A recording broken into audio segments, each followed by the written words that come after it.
সকাল 6:30টায় ঘুম থেকে উঠে বাসি কাজ করে মাত্র 1 ঘন্টায় বেডরুমের মাকড়সার ঝুল ঝেড়ে ডিপ ক্লিন করলাম। হরে কৃষ্ণ বন্ধুরা, শুভ সকাল। আজকের ভিডিওটা এই যে বাসি ঘর ঝাড় দেওয়া দিয়ে শুরু করলাম। তবে যাই হোক বন্ধুরা, তোমরা সবাই কেমন আছো? আশা করছি তোমরা যে যেখানে আছো সবাই খুব ভালো আছো আর সুস্থ আছো। আজকে হচ্ছে সোমবার, এখন সকাল 6:30 বাজে। এখন থেকে তোমাদেরকে সাথে নিয়ে ব্লগটা শুরু করছি। আশা করছি ব্লগটা ভালো লাগবে। ঘুম থেকে উঠে সদর দুয়ারের গেটটা খুলে দিয়ে এসেছি আর দৌড়ে ঘুরে 1 বালতি জল দিয়ে এসেছি। তারপরে এই যে ঘরে চলে এসেছি, এখন বাসি ঘরগুলো সব ঝাড় দিয়ে নিচ্ছি। তবে যাই হোক বন্ধুরা, ভিডিওটা স্কিপ না করে সম্পূর্ণ ভিডিওটা দেখার অনুরোধ থাকলো। বাসি কাজ বলতে এই যে ঘরগুলো ঝাড় দেওয়া আর বাসি উঠোনটা ঝাড় দেওয়া, আর রান্নাঘরের কাজ তো থাকে না। রাতের বেলায় বাসনগুলো মেজে রাখি, এঁটো বাসনগুলো, আর এঁটো বাসনগুলো রান্নাঘরে আমি রাখি না। আর একটা কারণ হচ্ছে সকালবেলায় কি বলো তো, আমার ওই এঁটো বাসন মাজতে ভালো লাগে না। তবে যাই হোক বন্ধুরা, ঘরগুলো সব ঝাড় দেওয়া হয়ে গেল আর এবার বাসি উঠানটা ঝাড় দিয়ে নিচ্ছি। আর এদিকে তো দেখতে পাচ্ছ যে ঝাঁটাটা দিয়ে আমি ঝাড় দিচ্ছি, সেই ঝাঁটাটা কিন্তু ছোট হয়ে গেছে, ঝাড় দেওয়া যাচ্ছে না ভালো ঝাঁটাটা দিয়ে। আর ওই যে ভাদ্র মাস ছিল, ভাদ্র মাসে আমাদের ঝাঁটা বারণ কিনতে নেই, তার জন্যই ঝাঁটা কেনা হয়নি। আর এই যে আশ্বিন মাস পড়েছে, দেখে একটা ঝাঁটা কিনতে হবে। আর এদিকে বাজারে যাওয়া হচ্ছে না বলে আমার আর ঝাঁটা কেনা হচ্ছে না। দেখো, তোমাদের সাথে গল্প করতে করতে বাড়ির ভিতরটা ঝাড় দেওয়া হয়ে গেল। এবার এই যে রাস্তার দিকটা ঝাড় দিয়ে নিচ্ছি। তবে যাই হোক বন্ধুরা, উঠোন ঝাড় দেওয়াটা কমপ্লিট হয়ে গেল। এবার এই যে ব্রাশ করে নিচ্ছি। ব্রাশ করে একেবারে গা ধুয়ে নিয়েছি, আজকে আর স্নান করিনি, বেডরুমটা ডিপ ক্লিন করবো বলে। তারপরে এই দেখো চলে এসেছি রান্নাঘরে, বাসনগুলো যেখানে রাখি সেখানে রেখে দিয়ে আসলাম। তারপরে এই যে চা বসিয়ে দিয়েছি, তার সেই চায়ের জলের থেকেই তো গরম জলটা নিই আমি, তা 1 গ্লাস গরম জল নিয়ে খেয়ে নিয়েছি। আর এই যে চাটা হচ্ছে, চা খেয়ে কিন্তু বেডরুম ডিপ ক্লিনের কাজে লেগে পড়বো। তারই মাঝখানে আবার দুষ্টুকে ভাত দিয়ে দিয়েছি, মানে কালকের ভাত আর মাংস ছিল সেটা গরম করে ওকে দিয়েছি, ও খেয়ে স্কুলে চলে গেছে। মানে চলে গেছে বলতে এখনও যায়নি, যাবে। তারপরে দেখো আমি এবার বেডরুমে চলে এসেছি, আগে মাকড়সার ঝুলগুলো সব ঝেড়ে নিচ্ছি। ওই যে ভাদ্র মাসে বললাম না আমাদের ঝুল ঝাড়তে নেই, তা দেখো মাকড়সায় কত ঝুল যে পেরেছে তা তোমরা তো দেখতেই পাচ্ছ। আগে সব ঝুলগুলো এই ঝুল ঝাড়াটা দিয়ে ঝেড়ে নিয়েছি। তারপরে কি করেছে না, বারুন নিয়ে পুরো ওয়ালগুলো ভালো করে ঝেড়ে দিয়েছি। ঘরের ভিতরটা ঝাড়া হয়ে গেছে। আর এই যে ছোট্ট একটা বারান্দা আমার, তোমরা তো জানোই, সেই বারান্দাটাও এখন ঝেড়ে নিচ্ছি ঝুলগুলো। আর পুজো তো চলে এসেছে, এখন থেকে যদি ডিপ ক্লিনের কাজগুলো শুরু না করি তাহলে কিন্তু পুজোর আগে আর শেষ করতে পারবো না। যেহেতু আমি একা, আমাকে একাই সবটা করতে হবে, তার জন্যে কালকের দিকে লেগে পড়েছি। কালকে বাবার ঘরটা করে নিয়েছি আর আজকে এই যে আমাদের ঘরটা শুরু করে দিয়েছি করা। দেখবে বন্ধুরা যে কত ঝুল বেরিয়েছে ঘরের থেকে, তার নেই ঠিক। প্রতিদিনই দেখো কিন্তু আমি সুন্দরভাবে পরিষ্কার করে রাখি ঘরদোর, তাও যে কত ধুলো বেরিয়েছে তার নেই ঠিক। এত ধুলো যে কোথার থেকে আসে আমি নিজেই বুঝতে পারি না। আর দেখো এখন বারণ দিয়ে সব ওয়ালগুলো ভালো করে ঝেড়ে দিচ্ছি, বেশ পরিষ্কার হয়েছে জানো। আর ওই যে মানে পর্দাগুলো খুলে রাখলাম, আজকে আর কাছাকাছি করিনি, এই গরমে না কাছাকাছিটা করলাম না। ভাবলাম যে কাল সকালে যদি মানে টাইম পাই তাহলে কেচে দেবো, কি বলো তো। আর একই দিনে যদি ঝুল ঝাড়া আর কাঁচা করতে গেলে না নিজেরই কষ্ট হয়ে যায়। তা তবে যাই হোক বন্ধুরা, ওয়ালগুলো সব ঝাড়া হয়ে গেল, এখন এই যে ফ্যানটা ঝেড়ে নিচ্ছি। আর ফাঁকা বাড়িতে কেউ নেই তো আমি বেশ তাড়াতাড়ি কাজগুলো করে ফেলতে পেরেছি। আর কেউ যদি বাড়ি থাকে না, আমার কাজ করা কিন্তু আগায় না। তা ফাঁকা বাড়ি ছিল, কাজগুলো খুব তাড়াতাড়ি করা হয়ে গেছে। আর কি বলো তো, ফ্যানটা মোছার সময় একটু ভয় ভয় লাগছিল, যদি চেয়ারটা উল্টিয়ে যায় তাহলে তো আমি পড়ে যাব। তা ঠাকুরের আশীর্বাদে কিছুই হয়নি। আর চেয়ারটা ধরার তো লোক নেই, দুষ্টু স্কুলে চলে গেছে। তো যাই হোক বন্ধুরা, ফ্যানটা মোছা হয়ে গেল আর এই যে ওয়াল আলমারিটা এখন মুছে নিচ্ছি। এবার কি বলতো, খাটটা ঝেড়ে নেবো।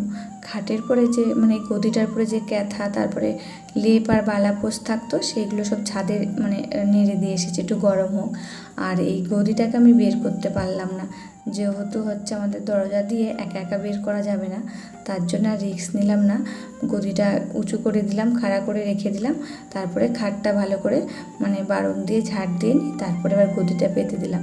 আর দেখো গদির নিচে মানে খাটের উপরে প্যাকেট পেপারগুলো কিন্তু আমি এরকম করে রেখে দিই, কী বলো তো, দরকারের সময় যখন মানে লাগে না, তখন কিন্তু আর পাওয়া যায় না, তখন ওই যে খাটের নিচ থেকে বের করে দিই, অন্য জায়গায় রাখলে যেন মনে থাকে না, তার জন্যে।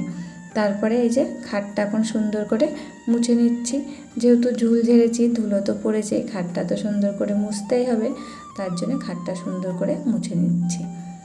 ভিডিওটির এই পর্যায়ে এসে আমার প্রিয় বন্ধুদের কাছে ছোট্ট একটা রিকোয়েস্ট করে যাই। আমি একজন সাধারণ হাউসওয়াইফ, আমার কাজ বাজগুলো অতি সাধারণ, তাই ছোট্ট একটা ভিডিওর মাধ্যমে তোমাদের সামনে প্রেজেন্ট করি। ভিডিওটি ভালো লাগলে প্লিজ একটা লাইক করো, তোমাদের একটা লাইকে পরবর্তী ভিডিও বানাতে আমাকে মোটিভেট করে। আর আমার নতুন কোনো বন্ধুরা ভিডিওটি দেখে থাকলে, ভিডিওটা কোথাও ভালো লাগলে তোমরা কমেন্ট করতে ভুলো না, চাইলে আমার চ্যানেলটাকে সাবস্ক্রাইব করে রাখতে পারো।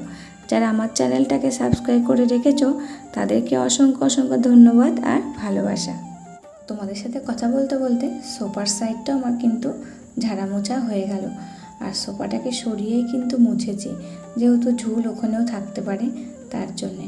তারপরে দেখো ঝুল ঝাড়া পুরো কমপ্লিট হয়ে গেছে, এখন ঘরগুলো সুন্দর করে ঝাড় দিয়ে নিলে কিন্তু ঝুল ঝাড়া কমপ্লিট হয়ে যাবে। আর দেখো কত পরিমাণে নোংরা বেরিয়েছে তার নেই ঠিক। খাটের নিচেও ঢুকেছিলাম, ঢুকে ভালো করে মানে সব নোংরা বের করে নিয়ে এসেছি, আর এখন খাটের নিচ পুরো ফাঁকা আমার।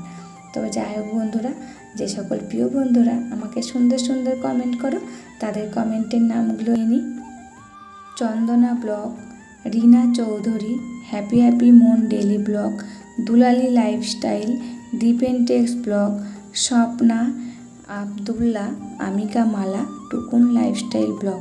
সকল বন্ধুদের জানাই অসংখ্য অসংখ্য ভালোবাসা আর ধন্যবাদ এত সুন্দর সুন্দর কমেন্ট করার জন্য। তোমরা এইভাবে আমাকে কমেন্ট করে যেও আর আমার পাশে থেকো।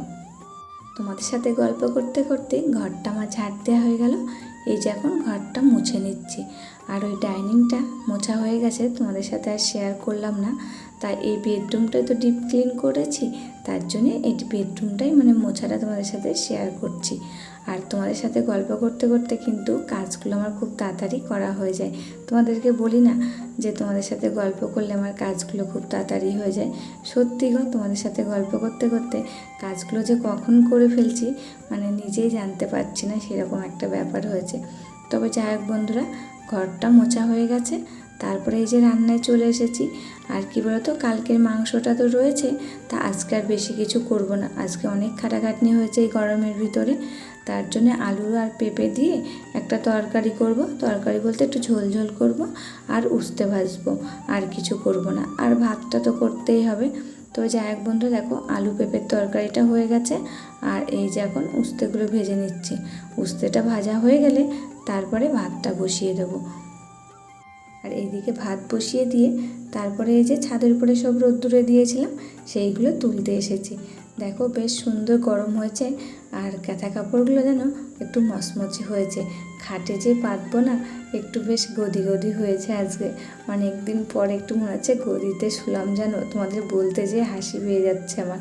তবে কি বলো তো, ওই যে বৃষ্টি হচ্ছে না কয়েকদিন, যে মানে এই কাঁথা কাপড়গুলো একদম মনে হচ্ছে চিটকে হয়ে গেছিলো, আর যে একটু রোদে দিয়েছি ফুলে উঠেছে তুলোগুলো সব, আর বেশ গদি গদি হয়েছে। ওইগুলো সব পেতে নিলাম। এবার এই যে বেড কভারটা পেতে দিচ্ছি, ওই বেড কভারটা পেতে দিলাম। কি বলো তো, বেড কভারটা অনেক দিন হয়ে গেছে, তা ভাবলাম যে বিছানার পরেই পাতা থাক, তারপরে আর একটা বেড কভার পেতে দেবো। তো যাই হোক বন্ধুরা, এই দেখো বেড কভারটা আমার সুন্দর করে টান টান করে পেতে নিলাম। ঝুলগুলো ছাড়ার পর ঘরটা বেশ আজকে হালকা হালকা লাগছে, আর মনে হচ্ছে অত ঝুল ছিল না, ঘরটা ভারী হয়েছিল। তবে যাই হোক বন্ধুরা, এই যে এখন বিছনার চাদরটা ভালো করে টান টান করে পেতে নিলাম। তারপরে দুপুরে খাওয়া দাওয়া সেরে নিয়েছি, খাওয়া দাওয়া কমপ্লিট হয়ে গেছে। এই যে এখন বাসনগুলো মেজে নিচ্ছি, আর এই বাসন মাজতে মাজতে আজকের ভিডিওটা শেষ করছি। আবার দেখা হচ্ছে নতুন একটি ভিডিওর সাথে, ততক্ষণে তোমরা ভালো থাকবে, সুস্থ থাকবে।